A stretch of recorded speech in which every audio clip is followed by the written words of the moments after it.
একবার মরুভূমির সবুজ আশ্রয়স্থলে রিকি নামে একটি ধূর্ত খরগোশ ঝলমলে রোদের নিচে মজা করছিল।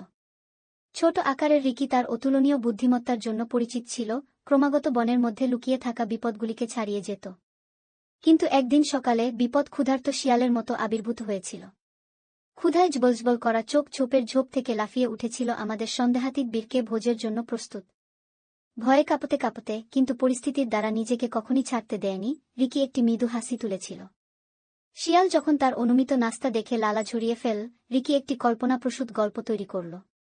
সে নিজেকে পরাক্রমশালী রাজা সিংহের রাজদূত হিসাবে ঘোষণা করল এবং একটি গুরুত্বপূর্ণ বার্তা বহন করার দাবি করল। হতবাক এবং দ্বিধাগ্রস্ত শিয়াল সিংহের ক্রোধকে বিরক্ত করার ভয় পেয়েছিল। রিকি তার বুদ্ধিকে পুঁজি করে এবং শিয়ালের শিকারী চোয়াল থেকে পালাতে সক্ষম হয়েছিল।